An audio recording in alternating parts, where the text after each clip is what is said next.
the return of my brilliant introduction title, clip, whatever you want to call it. I don't even know what it's called officially. That signals the return of my laptop and my ability to edit these videos and add my amazing introduction and delete parts which are too ridiculous or don't work properly, which hopefully won't happen, but we know full well will. But on top of that, not only did you see my introduction, but you heard a new feature of my introduction, which features a brilliant band. My favourite, for now, Metallica, and Justice for All. Very poignant song, poignant title, with brilliant lyrics, as always from Metallica. Actually, not always.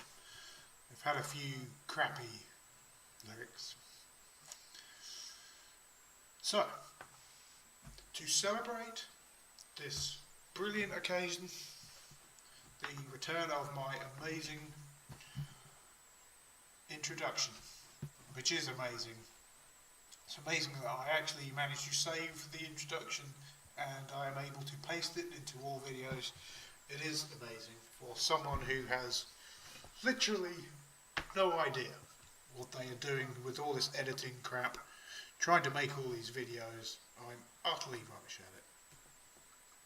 But hey, at least I can now plonk that introduction in front of all my videos, and that counts for something. But to celebrate, we're going to play it once again.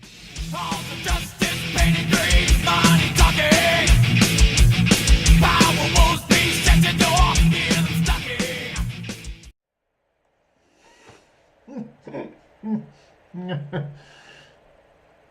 Well, the news has just popped out about my new job in Facebook, and it's obviously a very exciting new adventure for me after 20 years in European and British political and public life, and a big adventure for Miriam and me and the three boys. In the many conversations I've had over the summer and the autumn with Mark Zuckerberg and Sheryl Sandberg, I've been really struck about how seriously they take the responsibility that Facebook has, not just towards the users of Facebook products, but to society at large. And I hope I will be able to help them, working to them, to navigate this onward journey. Oh, classic.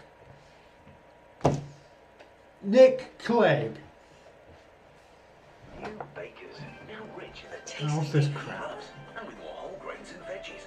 It's As I was saying, Nick Clegg has got a nice cozy job at Facebook.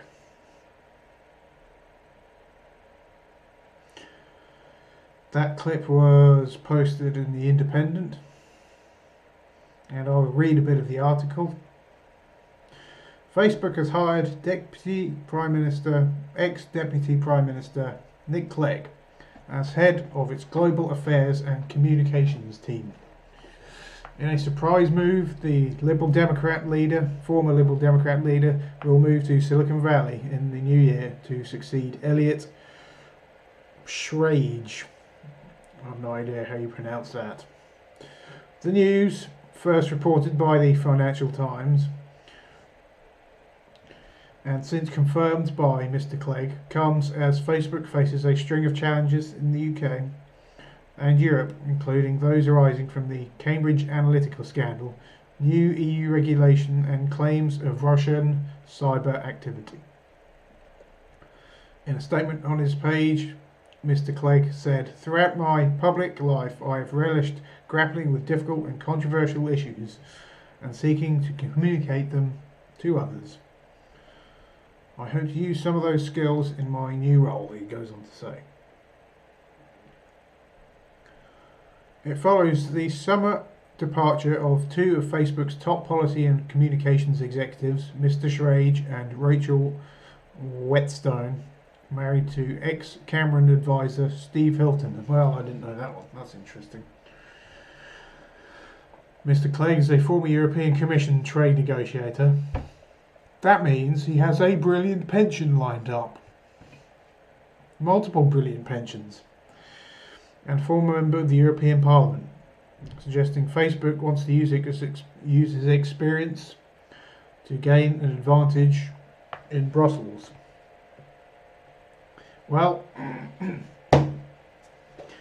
it's fairly fitting for Facebook to hire one of the most prolific liberals in Europe. Mr. Clegg, Nick Clegg. Apparently he's Sir Nick Clegg now. I don't know when that happened. I don't know really how he was given that. I can't see what's so great about what Nick Clegg did.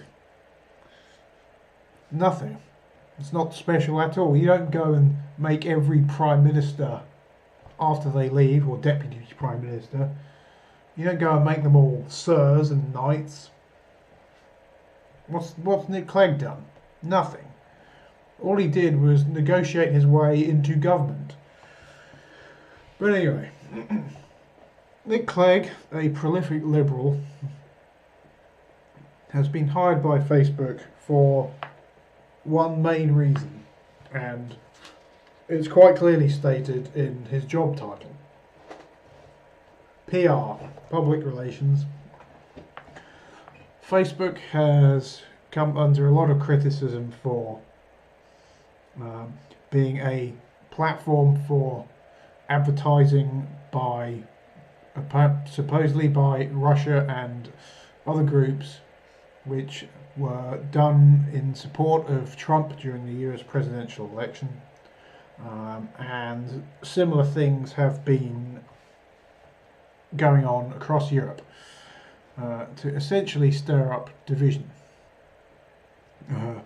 And Facebook has defended itself to this, saying that its advertising is free and it doesn't interfere with its advertising. And it has come under a lot of criticism, mostly from liberals. And I'm not saying that in a derogatory way. It has been liberals that have been criticising Facebook quite a lot recently because of the way they allowed pro-Trump campaigns and pro-Brexit campaigns and a load of other things across Europe to advertise and target users in order to spread quite often fake news. Literally fake news, not Donald Trump's version of fake news. So this is an attempt to restore Facebook's credibility with liberals. But as The Independent mentions as well, it has a number of other key advantages. One, Nick Clegg's knowledge of how the European Union functions, which he does have extensive knowledge of, and the EU Facebook will be quite aware of this, and they will use him as a means of lobbying institutions within the EU to allow Facebook as much free rein as it thinks it can get away with across the EU.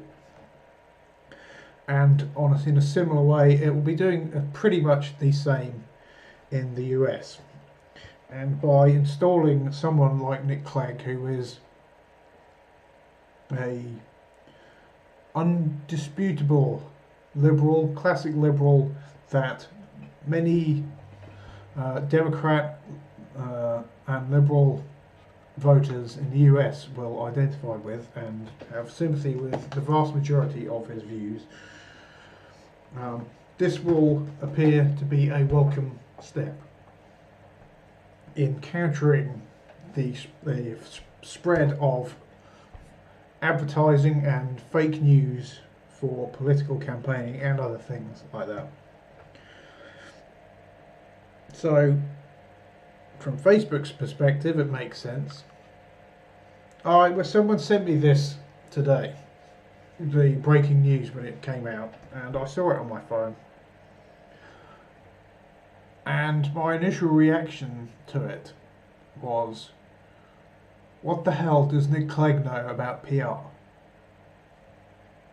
And yeah, there is far more depth to it than simply PR. He is not going to be the face of Facebook. He is going to be very much behind the scenes, rebuilding. He will appear in public. He will speak on Facebook's behalf, no doubt. But most of his work and effort will be behind the scenes, particularly with the EU, but also behind the scenes in the US, where it will try and carry on. Facebook has its own agenda. I'll get to agendas later because I have something to say about them. And Nick Clegg is probably quite a good means of Facebook pushing for its agenda both in the EU and the US.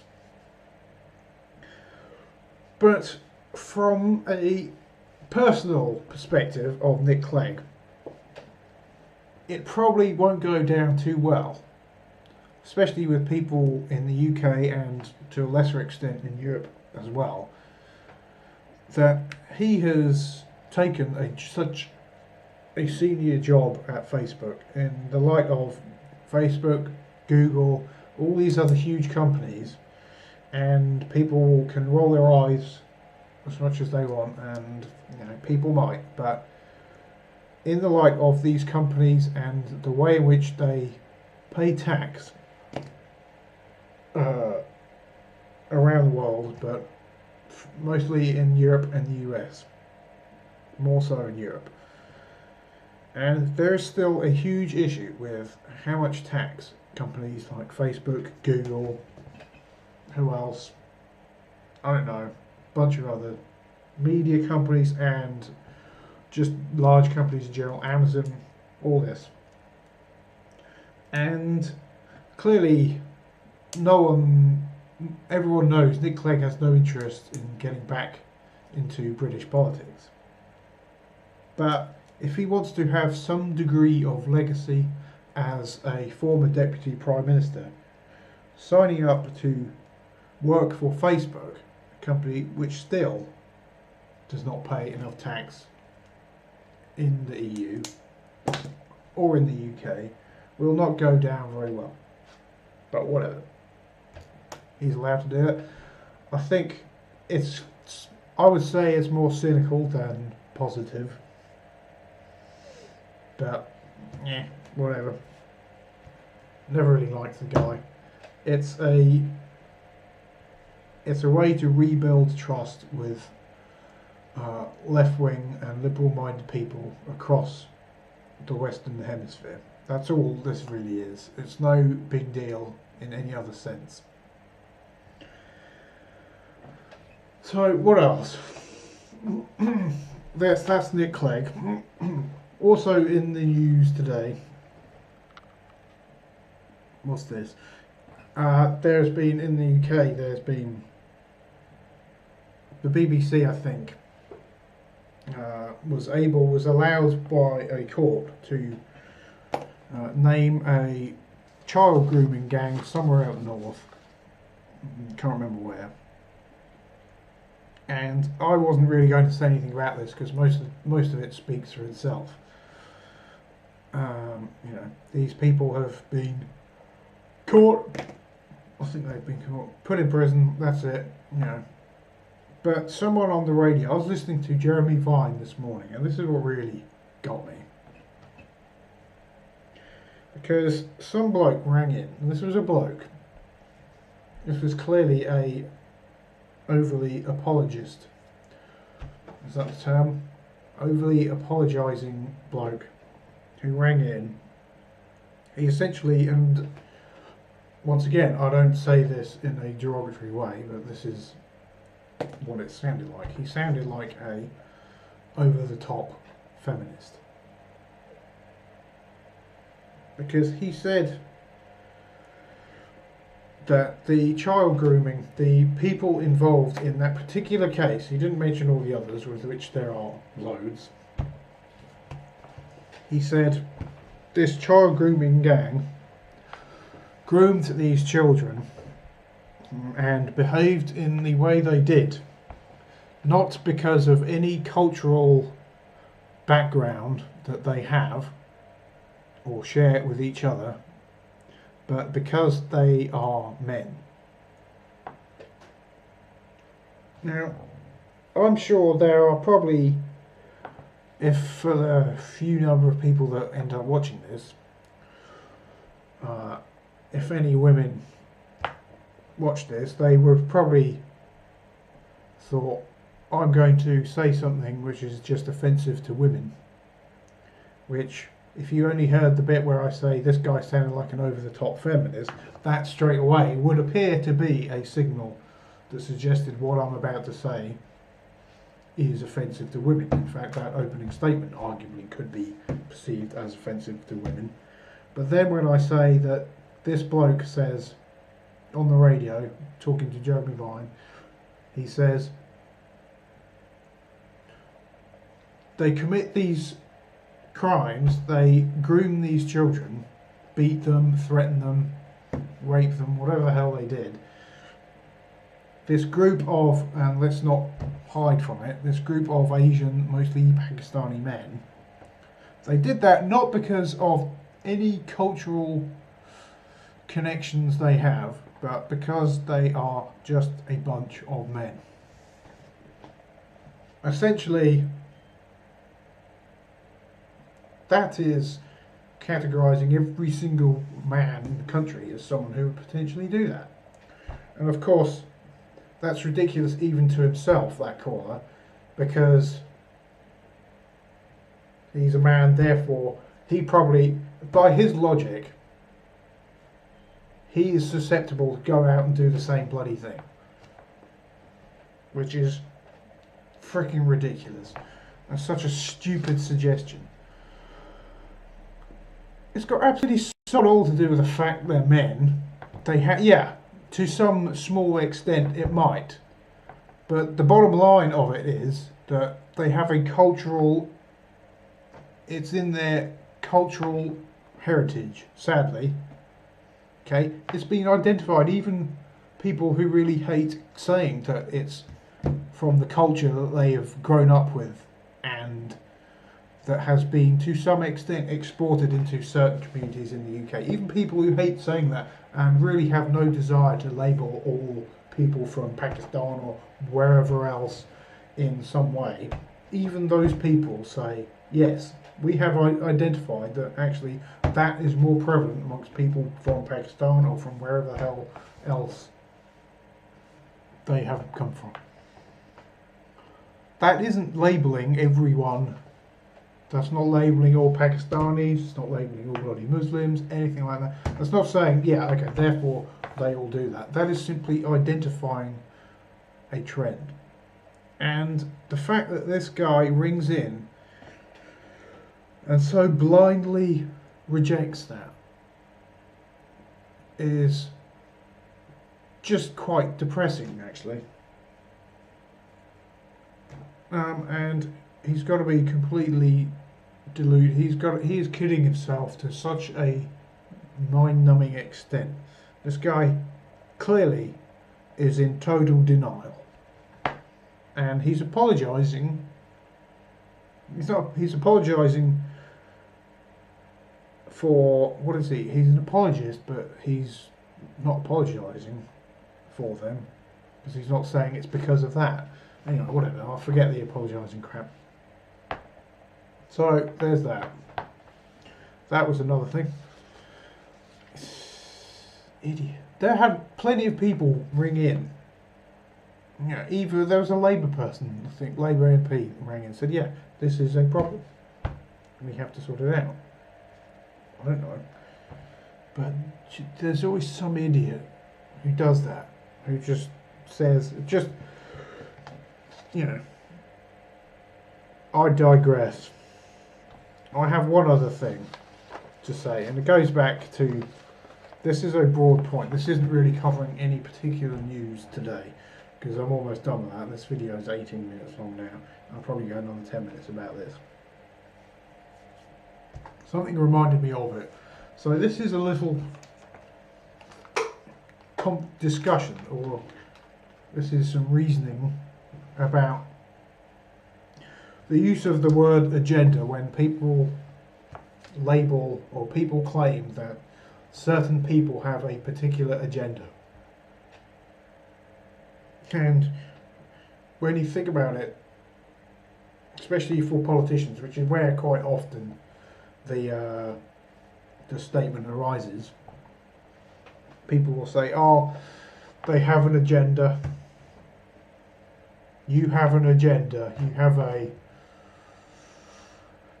unpleasant agenda. I don't know what they say. They'll say, oh, this cynical conservative agenda. He comes in, this MP has an agenda, Boris Johnson has an agenda, all this crap. Of course they do. Of course, every bloody MP has an agenda. What is an agenda, literally? It's just a bloody list, isn't it?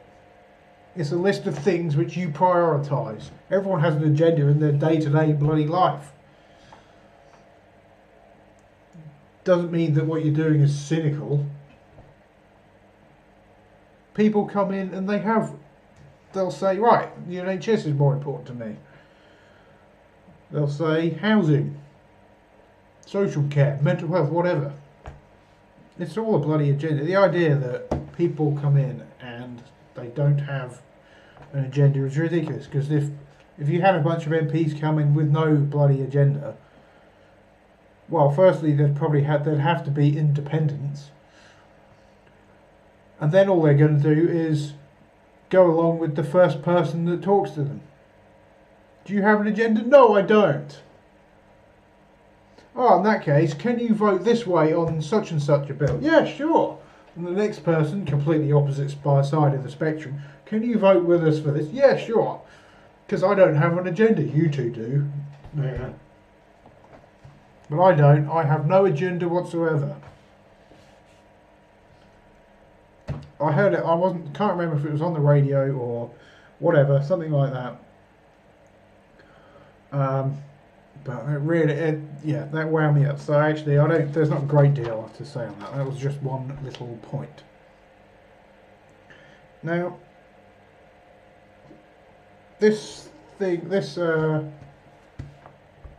going back to Saudi Arabia. I'm not going back to Saudi Arabia. I've never been. Although I have been to Oman. So what? Anyway. Today, so over the last couple of days, Donald Trump has been saying it's a rogue element, and Saudi Arabia is supposedly sacked these rogues which the whole world know are not rogues. And then today Donald Trump backtracks on his backtracking and says if they have found to have committed this, or if it is found to have been authorised by Prince, I don't know what his name is, then there will be big consequences. I think he used the term big consequences. And he is just, well, as with everything, you could argue, Donald Trump is simply reacting to media reaction to him.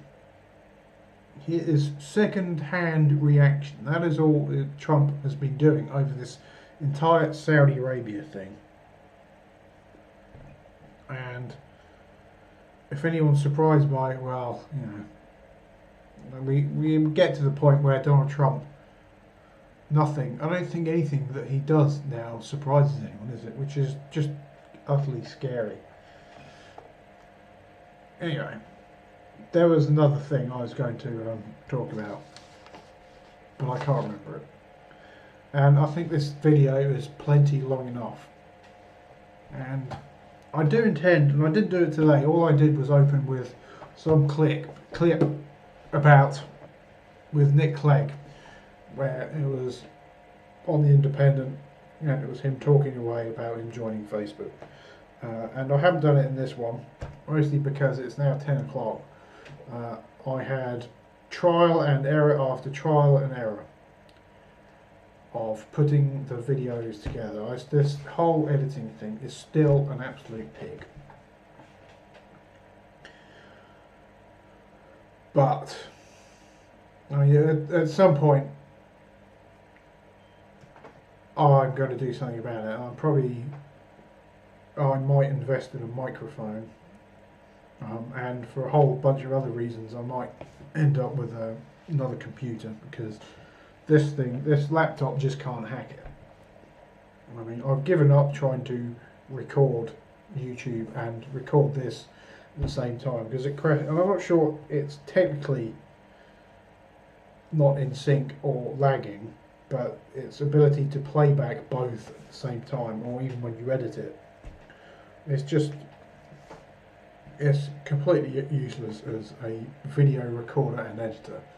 And I expect probably most laptops are, because that's quite heavy. It's pretty heavy shit. Anyway, Jesus. So, one last note, and I don't know who watches. If you are wondering why the audio, and I think the audio probably is going to be different on this main bulk of the video compared with my opening introduction between introductions. That's because originally I recorded that first bit strangely with the microphone of a headset just underneath me, and now this bit I think I'm recording from the camera, but it's either the camera or the laptop. It has a load of background noise which I spent a good hour trying to fix, and all that happened through most of that time was it ringing in my ears, that awkward echo where it gets worse and worse and worse because it's repeating the echo, and in the end it just ends up with a high-pitched whistle, and I had that for so long I now have a raging headache. So that's the end for this video. So there you go. I will make some more on Sunday, guaranteed. I'll be making some videos, 1 or 2, maybe even 2, who knows, depends how shit my video editing ability is, and the chances of it improving between now and then are tiny. Therefore it'll probably be 1, and it'll probably be late in the evening because I've spent the entire day, not the entire day, I know I won't be spending the entire day doing that. Actually, I have something to do on Sunday. Anyway, so thanks for watching. Now I have this thing back, I'll be trying to properly build this channel up. I'll have a few apparently ways of doing it. Apparently, whatever. Why do I say all this crap at the end? I don't know. You could have stopped this video. If you're still watching this, if you've watched the entire soldering video and you're still watching me talk utter bollocks right now, then you have to like this bloody video, because you have enough patience to carry on watching more shitty videos where I talk about politics and then talk about how crap my video editing ability is. So I'm going to shut up right now. Thank you for watching. All the justice painted green, money talking.